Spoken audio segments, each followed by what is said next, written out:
And या तो audience से पैसा मत लो, सबसे बड़ी चीज़, बिकॉज ऑडियंस तो हमको देखने आ रही है। इतने लोग चीयर कर रहे हैं, इतने लोग हूट कर रहे हैं। सो दोस्तों, ठगेश काफ़ी ज़्यादा एंग्री हो गए हैं आज, और उन्होंने कई सारे स्टोरीज डाली अपने इंस्टाग्राम पे, जिसमें वो काफ़ी ज़्यादा गुस्सा थे सोशल नेशन के ऊपर। जी हाँ गाइस, तो कल सोशल नेशन का एक इवेंट था जहाँ कई यूट्यूब क्रिएटर्स, रैपर्स और कई सेलिब्रिटीज आए हुए थे। बट हुआ ये कि जब ठगेश परफॉर्म करने गए तो उनका जो परफॉर्मेंस था वो टोटल 5 मिनट का था, बट उन्हें उतना भी परफॉर्म नहीं करने दिया गया। ऑलमोस्ट 4.5 मिनट पे ही उनका माइक बंद कर दिया गया और लाइट्स ऑफ कर दी गई, जो कि काफ़ी डिसरिस्पेक्टफुल था। तो इसी के ऊपर उन्होंने क्या कुछ कहा है, आप खुद देखिए। पहले इनसे जाके पूछो, सोशल नेशन से कमेंट्स में पूछो कि अगर आपको क्रिएटर को 4-5 मिनट ही देने हैं तो बुलाओ ही मत। या तो आप क्रिएटर को पे करो, क्रिएटर की किसी को पे तो कर नहीं रहे हो, फ्री में आ रहे सारे क्रिएटर्स, है ना। एंड या तो ऑडियंस से पैसा मत लो, सबसे बड़ी चीज़, बिकॉज ऑडियंस तो हमको देखने आ रही है। इतने लोग चीयर कर रहे हैं, इतने लोग हूट कर रहे हैं, लेकिन नहीं, उनकी भी कोई रिस्पेक्ट नहीं।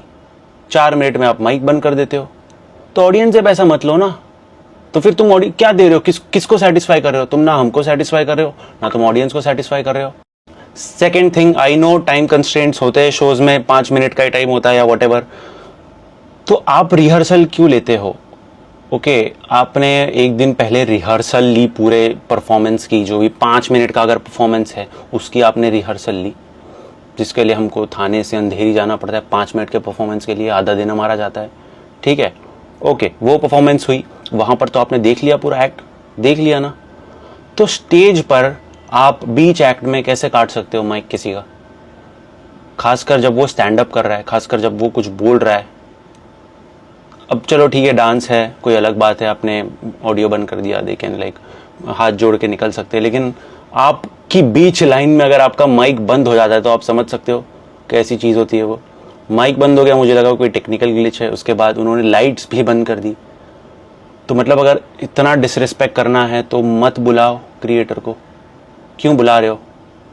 ऐसा भी नहीं है ना कि ये सबके साथ हो रहा है, मेरे साथ हुआ एंड 1-2 लोग के साथ और हुआ। जस्ट बिकॉज तुम्हारा शेड्यूल टाइम पे नहीं था, जस्ट बिकॉज तुमने बाकियों को एक्स्ट्रा टाइम दिया, तुमने कुछ क्रिएटर्स को एक्स्ट्रा टाइम दिया, तुमने कुछ रैपर्स को एक्स्ट्रा टाइम दिया जो 8-8, 10-10 मिनट गा रहे, 3-3 गाने गा रहे, जबकि उनका स्लॉट भी 5 मिनट का ही था।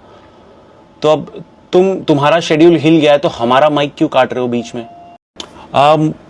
देखो, मैं जनरली डालता नहीं स्टोरीज, बट थिंग इज कि मेरे को बुरा इस चीज़ का भी नहीं लग रहा ज़्यादा कि माइक कट हुआ, बट इस चीज़ का लग रहा है कि मैं बाय नहीं बोल पाया कि मेरा परफॉर्मेंस कंक्लूड हो रहा है यहाँ पे, that's it, good night, whatever. But तुमको पता था कि मेरा सिर्फ 30 सेकेंड्स का परफॉर्मेंस बचा है। 30 सेकेंड्स क्या होते हैं भाई? कुछ नहीं होते, क्योंकि अगर इतना ही प्रोफेशनलिज्म है तो मेरा परफॉर्मेंस का स्लॉट तो 8:30 था। तुमने बीच में कुछ लोगों को डाल दिया जिनको लेट हो रहा था, तो उसकी वजह से बाकियों का भी पुश हुआ। मेरा 8:30 का 9:30, 9:40 हो गया। तो वहाँ पे तो तुमको नहीं दिखता प्रोफेशनलिज्म, टाइम लिमिट वगैरह नहीं। तुमको बैक स्टेज पता है कि सिर्फ 30 सेकेंड्स का काम है, तो एटलीस्ट वो तो करने देते, या किसी को भेज देते, या ईयर पीस दे देते। 1000 तरीके हैं, बट तुम दिमाग नहीं चलता तुम्हारा उतना भी। लोग मेरे को आके बोल रहे थे कि ठगेश भाई, आपके लिए हम सुबह से रुके, दोपहर से रुके, इतनी धूप में। एक तो धूप कितनी है मुंबई में भाई, सब लोग धूप में वहाँ पे रुके परफॉर्मेंस देखने। मेरे को आके बोलते कि भाई आपने क्या 4 ही मिनट परफॉर्म किया। और अब मैं उनको कैसे बताऊँ कि भाई मेरा गलती नहीं है, मेरा तो 5 मिनट का था, 5.5 मिनट का था, बट उनसे 30 सेकेंड्स भी ऊपर नहीं होता या व्हाटएवर। तो बस यही है मेरा कि यार एटलीस्ट अगर आप बुला रहे हो किसी क्रिएटर को तो इतनी रिस्पेक्ट तो दो कि परफॉर्मेंस फिनिश कर पाए, एटलीस्ट गुड बाय बोल पाए। या दैट्स इट।